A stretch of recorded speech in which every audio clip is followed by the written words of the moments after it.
దేశం కోసం పోరాడే వాళ్ళందరూ రాజకీయ నాయకులే కావాల్సిన అవసరం లేదు. కొందరు ఒక ఐడియాతోనే లక్షల మంది జీవితాలను మార్చేస్తారు. -30 డిగ్రీల చలిలో ప్రపంచం దాదాపు మర్చిపోయిన ఒక ప్రాంతం నుంచి ప్రపంచం మొత్తం వినేలా చేసిన ఒకే ఒక పేరు సోనం వాంగ్చుక్. ఆయన కథ ఒక వ్యక్తి కథ మాత్రమే కాదు, విద్య కోసం, ప్రకృతి కోసం, దేశ భవిష్యత్తు కోసం తన జీవితాన్ని అంకితం చేసిన ఒక అసాధారణ మనిషి కథ. కానీ ఎందుకు ఆయన పేరు దేశమంతా మాట్లాడుకుంటుంది? అసలు సోనం వాంగ్చుక్ ఎవరు?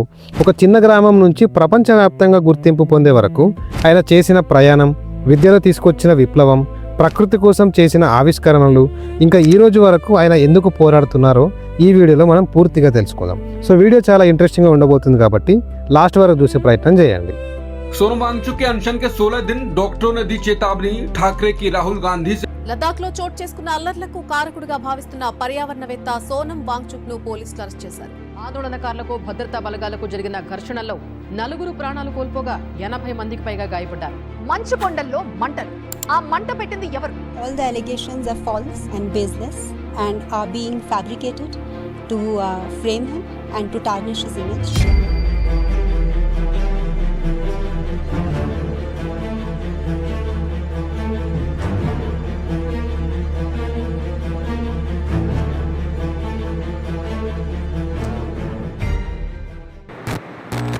ఒక చిన్న గ్రామంలో పుట్టిన బాలుడు 9 సంవత్సరాల వయసు వరకు పాఠశాల ముఖం చూడలేదు.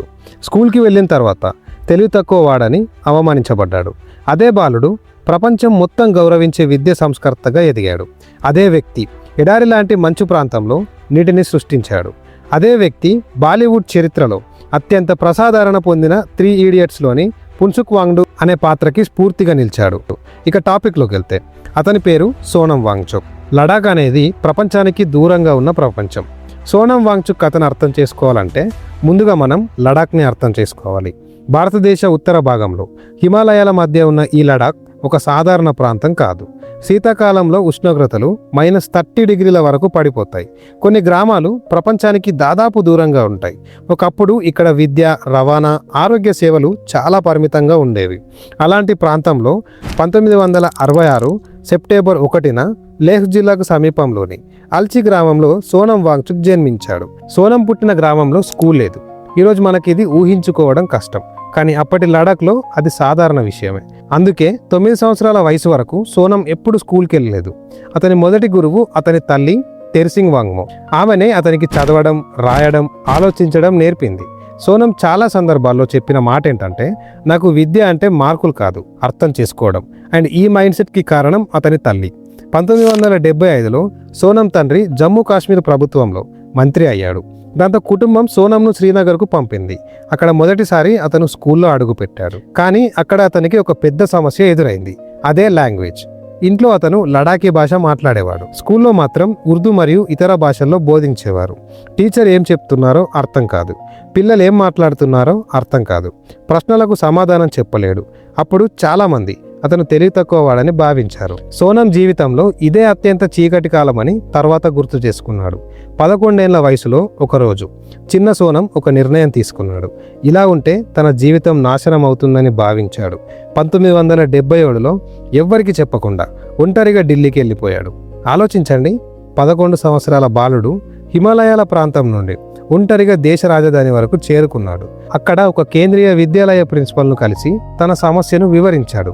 అండ్ అతని ధైర్యం చూసి అందరూ ఆశ్చర్యపోయారు. అక్కడి నుండి అతని జీవితంలో కొత్త అధ్యాయం ప్రారంభమైంది. సమస్యలతో పోరాడుతూ సోనం తన చదువును కొనసాగించాడు. అతనికి చిన్నప్పటి నుంచే యంత్రాలు, ఆవిష్కరణలు, సాంకేతిక అంటే ఆసక్తి. చివరకు 1987లో national institute of technology Srinagar నుండి మెకానికల్ ఇంజనీరింగ్లో బీటెక్ పూర్తి చేశాడు. అతని ముందు 2 మార్గాలున్నాయి. ఒకటి పెద్ద నగరానికి వెళ్ళి అధిక జీతం ఉన్న ఉద్యోగం చేయడం, అండ్ రెండవది తన ప్రజల కోసం తిరిగి లడాఖ్కి వెళ్ళడం. సోనం రెండో మార్గాన్ని ఎంచుకున్నాడు. 1988లో కేవలం 22 సంవత్సరాల వయసులో సోనం వాంగ్చుక్ మరియు అతని స్నేహితులు కలిసి సెక్మోల్ అనే సంస్థను ప్రారంభించారు. అంటే దీని పూర్తి పేరు student educational and cultural movement of Ladakh. And ఈ సంస్థ వెనుక ఉన్న ఆలోచన చాలా పెద్దది. విద్యార్థులు ఫెయిల్ అవ్వడం కాదు, వ్యవస్థ వారిని ఫెయిల్ చేస్తుంది. అప్పుడు లడాఖ్లో దాదాపు 95% విద్యార్థులు పరీక్షలో విఫలమవుతున్నారు. కానీ కారణం పిల్లలు కాదు, వారి భాషలో బోధన లేకపోవడం, స్థానిక అవసరాలకు సరిపోని సిలబస్, రొటీన్ కంఠస్థ విద్య ఇవే కారణాలు. కానీ సోనం వాంగ్చుక్ యొక్క కలలు అక్కడితో ఆగలేదు. పుస్తకాల్లోని జ్ఞానం మాత్రమే కాదు, నిజ జీవిత సమస్యలకు పరిష్కారాలు కనుగొనే యువతను తయారు చేయాలనే ఆలోచనతో పర్వత ప్రాంతాల విద్యార్థులకు ప్రపంచ స్థాయి విద్య అందించాలనే లక్ష్యంతో ఆయన HIAL అంటే హిమాలయన్ ఇన్స్టిట్యూట్ ఆఫ్ ఆల్టర్నేటివ్స్ లడాఖ్ను స్థాపించాడు. దీని ప్రధాన లక్ష్యం హిమాలయ ప్రాంతాల సమస్యలకు స్థానిక పరిష్కారాలు కనుగొనడం, విద్యార్థులకు కేవలం థియరీ కాకుండా ప్రాక్టికల్ విద్య అందించడం, పర్యావరణానికి హాని చేయకుండా అభివృద్ధి సాధించే టెక్నాలజీలను అభివృద్ధి చేయడం. లడాఖ్ వంటి పర్వత ప్రాంతాల్లో నీరు, వ్యవసాయం, శక్తి, నిర్మాణం, పర్యాటకం వంటి సమస్యలపై పరిశోధనలు చేయడం. సింపుల్గా చెప్పాలంటే HIALలో సమస్యను గుర్తించి పరిష్కారం కనుగొని ప్రజలకు ఉపయోగపడేలా అమలు చేసే ఒక వినూత్న ప్రాక్టికల్ కాలేజ్. అండ్ అందులో తక్కువ ఖర్చుతో వేడి ఉండే ఇల్లు ఎలా నిర్మించాలి, మంచు ప్రాంతాల్లో నీటి కొరతను ఎలా తగ్గించాలి, సౌరశక్తిని మరింత సమర్థవంతంగా ఎలా ఉపయోగించాలి, ఇలాంటి నిజ జీవిత సమస్యలపై విద్యార్థులు నేరుగా పనిచేస్తారు. అండ్ 2009లో భారతీయ సినిమా చరిత్రను మార్చిన ఒక చిత్రం 3 Idiots విడుదలయ్యింది. ఆ సినిమాలో పున్సుక్ వాంగ్డు అనే పాత్ర కనిపిస్తోంది. పుస్తకాలు కంఠస్థం చేయమని కాదు, అర్థం చేసుకోమని చెప్పే వ్యక్తి. మార్కుల కంటే జ్ఞానాన్ని ముఖ్యమని చెప్పే వ్యక్తి. విద్య అంటే ఉద్యోగం కాదు, సృజనాత్మకత అని నమ్మే వ్యక్తి. అండ్ ఈ పాత్రకు ప్రేరణ ఎక్కడి నుండి వచ్చింది? అనేక మీడియా కథనాలు, సినిమా బృందంతో జరిగిన చర్చల ప్రకారం సోనం వాంగ్చుక్ జీవితంలోని అనేక అంశాలు ఈ పాత్ర రూపకల్పనకు స్ఫూర్తిగా నిలిచాయి. అయితే సోనం మాత్రం స్వయంగా నేను పున్సుక్ వాంగ్డు కాదు అని చెప్పాడు. ఎందుకు అంటే ఆ పాత్రలో అనేక మంది వ్యక్తుల లక్షణాలు కలిపి ఉన్నాయి. కానీ ప్రపంచం మాత్రం ఆయనను రియల్ లైఫ్ పున్సుక్ వాంగ్డు అని పిలవడం ప్రారంభించింది. ఒకప్పుడు స్కూల్లో వెనుకబడిన బాలుడు ఇప్పుడు వేలాది మంది విద్యార్థుల జీవితాలను మార్చుతున్నాడు. కానీ సోనం వాంగ్చుక్ ప్రయాణం అక్కడితో ఆగలేదు. ఇప్పుడు అతను ప్రపంచాన్ని ఆశ్చర్యపరిచే ఆవిష్కరణలను చేయబోతున్నాడు. లడాఖ్లో ఒక విచిత్రమైన సమస్య ఉంది. వింటర్లో నీరెక్కువ, కానీ వ్యవసాయానికి అవసరమైన వసంతకాలంలో మాత్రం నీరు ఉండదు. ఈ సమస్యను చాలా మంది చూశారు, కానీ పరిష్కారం ఎవ్వరు కనుగొనలేదు. సోనం వాంగ్చుక్ మాత్రం వేరేలా ఆలోచించాడు. చలికాలపు నీటిని నిల్వ చేసి వసంతకాలంలో వాడలేమా? అలా పుట్టింది ఐస్ స్టూపా. భూమిపై పెద్ద శంకారక మంచు గోపురం. చలికాలంలో నీటిని పైకి పంపి గడ్డగట్టిస్తారు. వసంతకాలంలో అది కరిగి రైతులకు నీరు అందిస్తుంది. సాధారణ ఆలోచన, కానీ ప్రపంచాన్ని ఆశ్చర్యపరిచిన పరిష్కారం. లడాఖ్లో చేసిన ఈ చిన్న ప్రయోగం ప్రపంచవ్యాప్తంగా వార్తల్లోకి వచ్చింది. విదేశీ విద్యాలయాలు, పర్యావరణ సంస్థలు, ప్రపంచ మీడియా అందరూ సోనం వాంగ్చుక్ వైపు చూడటం ప్రారంభించారు. ఐస్ స్టూప ఆవిష్కరణతో ప్రపంచం దృష్టి లడాఖ్ వైపు మళ్లింది. సోనం వాంగ్చుక్ సృష్టించిన ఈ పరిష్కారం వేలాది మంది రైతులకు ఆశగా మారింది. ఈ కృషికి గుర్తింపుగా 2016లో ఆయనకు ప్రపంచంలోనే అత్యంత ప్రతిష్టాత్మక ఆవిష్కరణ పురస్కారాల్లో ఒకటైన రోలెక్స్ అవార్డ్ ఆఫ్ ఎంటర్ప్రైజెస్ లభించింది. వాతావరణ మార్పుల వల్ల ఏర్పడుతున్న నీటి సమస్యకు స్థానిక పరిష్కారం చూసినందుకు ప్రపంచం ఆయనను ఒక ఇంజనీర్ మాత్రమే కాదు, భవిష్యత్తును ఆలోచించే ఆవిష్కర్తగా గుర్తించింది. అంతేకాదు 2018లో ఆసియాలో అత్యంత ప్రతిష్టాత్మక పురస్కారాల్లో ఒకటైన రామన్ మగ్సేసే అవార్డు ఆయనకు లభించింది. దీనిని చాలా మంది ఆసియా నోబెల్ బహుమతి అని కూడా పిలుస్తారు. అయితే 2019 ఆగస్టు భారత ప్రభుత్వం ఆర్టికల్ 370ని రద్దు చేసింది. లడాఖ్ ప్రత్యేక కేంద్ర పాలిత ప్రాంతంగా మారింది. మొదట్లో చాలా మంది దీనిని స్వాగతించారు, కానీ కొంతకాలం తర్వాత కొత్త ప్రాబ్లమ్స్ మొదలయ్యాయి. అసలు సమస్య ఏంటంటే సోనం వాంగ్చుక్ మరియు లడాఖ్ ఉద్యమకారులు చెప్తున్నది ఏంటంటే వారి వాదన ప్రకారం లడాఖ్ భూములు, ప్రకృతి వనరులు, స్థానిక ఉద్యోగాలు, గిరిజన సంస్కృతి భవిష్యత్తులో ప్రమాదంలో పడే అవకాశం ఉంది. అందుకే వారు 4 ప్రధాన డిమాండ్లు చేస్తున్నారు. నెంబర్ 1 రాష్ట్ర హోదా అండ్ 6th షెడ్యూల్ రక్షణ. అసలు 6th షెడ్యూల్ అంటే ఏమిటి? ఈ పదం చాలా మందికి అర్థం కాదు. సింపుల్గా చెప్పాలంటే భారత రాజ్యాంగంలోని 6th షెడ్యూల్ కొన్ని గిరిజన ప్రాంతాలకు ప్రత్యేక రక్షణ ఇస్తుంది. అంటే భూమి, సంస్కృతి, స్థానిక పాలన, వీటిపై స్థానిక ప్రజలకు ఎక్కువగా హక్కులు ఉంటాయి. సోనం వాంగ్చుక్ వాదన ఏంటంటే లడాఖ్లో కూడా గిరిజనులు అధికంగా నివసించే ప్రాంతం కాబట్టి ఇలాంటి రక్షణ అవసరం అనేది సోనం వాదన. 2023లో మొదటి పెద్ద నిరాహార దీక్ష, 2024లో 21 రోజుల క్లైమేట్ ఫాస్ట్, 2024లోనే లడాఖ్ నుండి ఢిల్లీ వరకు పాదయాత్ర. అనేకసార్లు కేంద్ర ప్రభుత్వంలో చర్చలు జరిగాయి, కానీ ఉద్యమ నాయకుల అభిప్రాయం ప్రకారం ప్రధాన డిమాండ్లు ఇంకా పరిష్కారం కాలేదు. 2025లో పరిస్థితి మరింత కఠినంగా మారింది. దీర్ఘకాల నిరాహార దీక్షలు జరిగాయి. కొంతమంది ఆరోగ్య సమస్యలతో ఆసుపత్రికి కూడా వెళ్లారు. కొన్ని ప్రాంతాల్లో హింసాత్మక ఘటనలు కూడా చోటు చేసుకున్నాయి.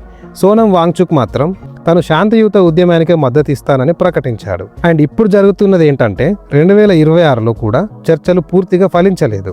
కొన్ని డిమాండ్లపై ప్రభుత్వం చర్యలు తీసుకుంది. ఉదాహరణకు స్థానికులకు రిజర్వేషన్లు, నిబంధనలు, కొన్ని భాషలకు గుర్తింపు. కానీ స్టేట్హుడ్ మరియు 6th షెడ్యూల్ వంటి ప్రధాన డిమాండ్లు ఇంకా వివాదాస్పదంగానే ఉన్నాయి. ప్రస్తుతం అంటే సోమన్ వాంగ్చుక్ 2026 జూన్ చివరిలో మరోసారి కాక్రోచ్ జనతా పార్టీతో కలిసి జంతర్ మంతర్ వద్ద నిరాహార దీక్ష ప్రారంభించాడు. ఈసారి ఆయన 2 అంశాలపై ప్రస్తావించాడు. ఒకటి, విద్యా వ్యవస్థలో పారదర్శకత. బహుశా ఇటీవల జరిగిన పేపర్ లీక్ని దృష్టిలో పెట్టుకొని ఈ డిమాండ్లు చేస్తున్నట్లు సమాచారం. రెండవది, లడాఖ్కు సంబంధించిన రాజ్యాంగం మరియు పర్యావరణ డిమాండ్లు. ఆయన మాటల్లో ప్రజల భవిష్యత్తు కోసం చేస్తున్న పోరాటం ఇది. అండ్ దీనివల్ల ప్రజలకు ఏం ఉపయోగం అంటే ఇక్కడ అభిప్రాయాలు 2 వైపులా ఉన్నాయి. మద్దతుదారులు చెప్తున్న విషయం ఏంటంటే స్థానిక భూముల రక్షణ, గిరిజన సంస్కృతి పరిరక్షణ, ఉద్యోగ భద్రత, పర్యావరణ రక్షణ కోసం ఈ ఉద్యమం అవసరమని చెప్తున్నారు. విమర్శకులు మాత్రం అభివృద్ధి మందగించవచ్చని, పెట్టుబడులు తగ్గవచ్చని, పరిపాలన క్లిష్టత పెరగవచ్చు అని చెప్తున్నారు. అంటే ఇది కేవలం రాజకీయ అంశం కాదు, అభివృద్ధి మరియు రక్షణ మధ్య సమతుల్యతను గుర్తించి జరుగుతున్న చర్చ. ఇంతకీ సోనం వాంగ్చుక్ ఎవరు? అతను రాజకీయ నాయకుడా? కాదు. అతను కేవలం ఇంజనీర్ మాత్రమేనా? కాదు. అతను కేవలం పర్యావరణవేత్తనా? కాదు. అతను ఒక ఆలోచన. విద్య అంటే మార్కులు కాదు అని చెప్పిన ఆలోచన. ప్రకృతిని కాపాడుతూ అభివృద్ధి సాధించవచ్చని నమ్మిన ఒక ఆలోచన. ప్రశ్నలు అడగమని నేర్పిన ఆలోచన. 1966లో లడాఖ్లోని ఒక చిన్న గ్రామంలో పుట్టిన బాలుడు 9 ఏళ్ల వరకు స్కూల్ చూడలేదు. ఒక అప్పుడు మూర్ఖుడని ముద్ర వేశారు. కానీ అదే బాలుడు ప్రపంచం గౌరవించే విద్యావేత్త అయ్యాడు. ఐస్టూపా సృష్టించాడు. రామన్ మక్సేసే అవార్డు గెలిచాడు. 3 ఇడియట్స్లోని పున్సుక్ వాంగ్డుకు స్ఫూర్తిగా నిలిచాడు.